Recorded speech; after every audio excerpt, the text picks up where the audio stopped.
Salut, moi c'est Dimitri, j'ai 30 ans, passionné de VV depuis mon plus jeune âge et voici ma Golf 1 de 77 Bleu Miami. Du coup je l'ai eu, j'avais 16 ans et c'est une voiture que j'ai eu entièrement d'origine qui a échappé de peu à la casse parce que le premier propriétaire était décédé et sa femme l'avait dans le jardin et elle voulait s'en débarrasser parce qu'elle avait marre de l'avoir dans le jardin. Et c'est un maçon en venant faire des travaux chez elle qui l'a racheté et qui a dit bon, on peut pas jeter ça. Il l'a juste remise en route, fait un contrôle technique et après je l'ai acheté, j'avais 16 ans.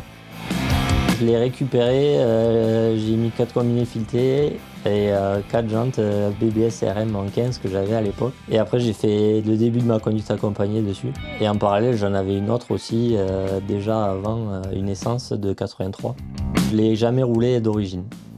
Et après je l'ai roulé pendant 5 ans, pas restauré avec sa peinture d'origine, dans l'état d'origine, juste des jantes posées par terre. Et après, l'envie m'est venue de au moins refaire 2 bas de caisse et un plancher qui était pas très joli. Et c'est parti qu'on a mis la caisse à nu, sablé entièrement la caisse et repeinte. Ça n'a pas été sans mal, parce qu'elle a été refaite plusieurs fois. C'est le premier carrossier qui me l'a faite. Le bas de caisse avait été soudé 3 cm trop haut. Du coup, la porte, elle passait même plus. Du coup, voiture peinte au moment de la remontée, obligé de recouper les bas de caisse. Pas génial comme expérience. Après, je l'ai faite repeindre, ça me plaisait pas. Elle a été repeinte une fois de plus. Et après, vu que j'avais une échéance parce que je voulais absolument me marier avec, je l'ai remontée, finie comme ça. Elle me plaît pas à 100%, mais déjà, ouais, elle est quand même très bien, elle présente bien. Les modifs que j'ai faites par la suite, c'est les BBS RM 024 en 16, les suspensions pneumatiques. J'ai fait faire un intérieur et carreau entièrement personnalisé. Le combo basique qui marche bien. Oui, c'est un bleu Miami d'origine. Je voulais absolument garder cette teinte. D'origine, il n'est pas sorti très longtemps, du coup, ça me tenait à cœur qu'elle garde cette teinte. J'ai mis la caisse à nu, le carrossier a fait la tôlerie et la peinture. Et après tout ce qui a été remontage, l'électricité, le moteur, l'intérieur, c'est moi qui ai absolument tout fait. Ouais. De base c'est une passion et la passion a fait que je suis devenu mécanicien depuis pas très longtemps. De base, je suis jardinier et quand le moindre temps libre que j'avais, j'étais en train de bricoler sur de l'automobile ou autre. Et j'ai dit, on va passer le cap.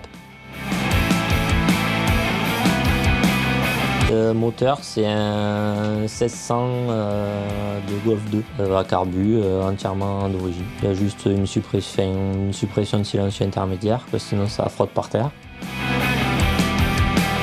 Dans l'avenir, peut-être y refaire une peinture complète, on verra. Parce que certes elle présente bien, mais vu que je suis maniaque, je connais tous les défauts et c'est vrai que ça me titille un peu. Après j'ai tellement eu de mauvaises expériences que trouver un carrossier qui saura la faire comme je l'espère, on verra.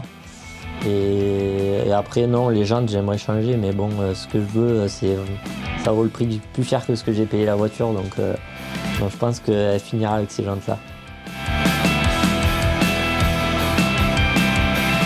C'est une voiture que je me suis longtemps privé de rouler depuis qu'elle est restaurée, de peur de l'abîmer, sauf qu'au final, de ne pas la rouler, elle s'est quand même abîmée. Du coup, je me suis dit, quitte à ce qu'elle s'abîme, autant la rouler. Là, il fait tellement chaud que je la roule pas tous les jours, mais oui, sinon, au quotidien, je m'en sers. Ouais. Puis ma fille l'adore, donc j'essaie de la rouler, de la promener avec, parce qu'elle adore rouler dans cette voiture.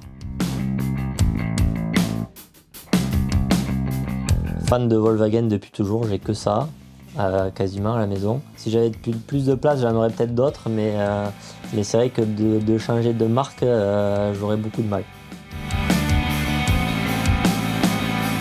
Le truc, c'est que mon père a toujours eu ça. Mon père a eu une Sirocco de 77 quand il était jeune. Et après, il a toujours roulé. Il a eu des Golf 1, après des Passat, parce que la famille s'agrandissait. Moi, j'ai toujours connu avec des Passat et j'ai toujours baigné dans cette marque-là. Et pour moi, le rapport qualité-prix, je sais pas, Volkswagen, il y a une atmosphère que j'ai pas eu dans d'autres marques. Je suis allé chez Audi. Audi, j'aime beaucoup, mais ouais, c'est peut-être un peu surcoté.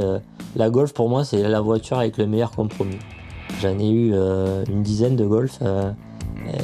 C'est toujours une voiture où on monte dedans, tout est à sa place et ça roule super bien, quoi. C'est mon frère qui m'a fait baigner dans le monde de la Volkswagen modifiée parce qu'il a eu des coques, des combis et il m'a amené sur des meetings étant jeune. Donc c'est vrai que j'ai toujours baigné dans ce monde-là et moi j'ai commencé il y a 15 ans, donc j'ai connu l'époque où il y avait encore les vrais passionnés et pas ceux du tuning qui sont venus se greffer là-dedans. Donc ouais, c'est une grande histoire d'amour. Je pense que si c'était à refaire, j'aurais peut-être même pas acheté celle-ci, j'aurais gardé celle que j'avais avant. Il y a eu tellement d'histoires dans cette voiture, les soirées avec les amis, les week-ends qu'on a pu faire, les bornes que j'ai fait, j'ai traversé la France avec. Et il y a eu un attachement et après je me dis la vendre pour acheter quoi. Donc non, elle restera toujours là, ma fille en héritera et après elle en fera ce qu'elle voudra, mais moi ouais, il est hors de question que je la vende. Une Golf 1 GTI de 77 rouge. Parce que j'en ai rêvé, quand j'ai acheté celle-ci, j'aurais pu m'en payer une parce qu'à l'époque c'était abordable. Mais ma mère à 16 ans m'a dit c'est hors de question que tu roules en GTI. Du coup j'ai jamais acheté de GTI en Golf 1. Et du coup ça a toujours été une petite frustration parce que quand je vois le prix que ça vaut maintenant, je me dis voilà j'aurais peut-être pu en avoir une, mais au final j'en ai eu des GTI plus récentes. Je me suis rattrapé comme j'ai pu. Moi, le conseil que je peux donner, c'est de ne pas la restaurer. Parce que j'ai passé tellement de nuits blanches par les mauvaises expériences que j'ai eues. Après, j'aurais pu tomber sur un carrossier très bon dès le départ et pas avoir toutes ces péripéties. Mais je pense que si on achetait une base le plus saine possible, pour avoir le moins de boulot dessus, je pense que c'est la meilleure chose à faire. Et d'y mettre à la limite plus 4 jantes et un petit rabaissement plutôt que de se lancer dans une restauration comme ça où au final ça coûte beaucoup d'argent. Donc certes elle est belle, elle est pas parfaite, mais après il faut avoir envie de la rouler quand on va faire des courses, la garer sur un parking en ayant l'appréhension d'avoir un coup de porte ou une rayure. Quand elle était pas restaurée, j'avais pas ce souci dans la tête. Donc pour moi, vaut mieux en acheter une propre, la laisser dans son jus ou alors limite juste une peinture extérieure histoire qu'elle soit jolie. Mais une restauration complète où ils mettent la caisse à nu et tout, c'est beaucoup d'argent, beaucoup de temps pour un résultat qui pour moi en vaut peut-être pas la peine. J'ai vu le monde évoluer, c'est surtout qu'à l'époque tout était pas cher. La Golf c'était une voiture, moi je me souviens, je l'ai payée, j'en ai acheté deux quand j'ai acheté celle-là. C'est deux petits feux, je les ai payés 1 600 €. Au jour d'aujourd'hui, une comme ça, dans l'état où je l'ai acheté, c'est plus 4 000. Tout a pris une proportion énorme. Ça reste une Golf 1. Pour moi, quand je l'envoie à 10 000 €, ça vaut pas 10 000 €. Après, voilà, il y a l'offre et la demande, ça je peux le comprendre. Mais pour moi, ça reste une Golf 1. Les tarifs sont peut-être un peu trop élevés. Et quand je suis rentré là-dedans, entre passionnés, on s'est changé des pièces. Tout était pas cher. Là, tout a pris des proportions énormes. Je vois les suspensions pneumatiques, moi j'y suis venu parce que ça m'a pas coûté cher. Mais quand on voit que 2 000 € dans des suspensions, pour moi tout a pris une proportion énorme parce que les gens avaient l'argent à mettre au bout. Un set de jantes à 2000 balles, pareil. Pour moi à l'époque c'était beaucoup plus simple, il n'y avait pas autant d'argent en jeu je pense. Je prends toujours autant de plaisir de la rouler. Avec les chaleurs qu'il y a actuellement, je vieillis. J'ai que 30 ans mais je vieillis et c'est vrai que la clim est quand même appréciable. Du coup, par les chaleurs qu'on a en ce moment, c'est vrai que je la roule moins. J'aimerais la rouler parce que l'été, c'est la période pour la rouler.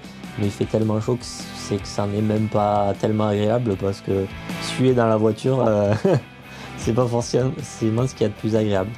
Mais après, non. Après, c'est génial à regarder. Le capital sympathie de ces voitures, il est génial. Je me fais énormément aborder, même il y a la semaine dernière, je vais chez le coiffeur avec, il y a une femme qui a carrément fait demi-tour au rond-point pour s'arrêter pour venir la voir et et qui m'a dit je tente mon mari pour qu'il m'en achète une et le jour où je saurai faire de la mécanique, je m'en achèterai une. Et c'est vrai que non, beaucoup de personnes s'arrêtent, de gens qu'on croise qui font des pouces parce qu'ils la trouvent jolie et tout. Et c'est vrai que rien que pour ça, ça fait plaisir de rouler avec des anciennes et des gens qui s'arrêtent, qui disent « Ah, mais j'avais la même quand j'étais jeune aussi ». C'est ça qui est sympa et je pense que de voir des jeunes rouler là-dedans, c'est sympa aussi.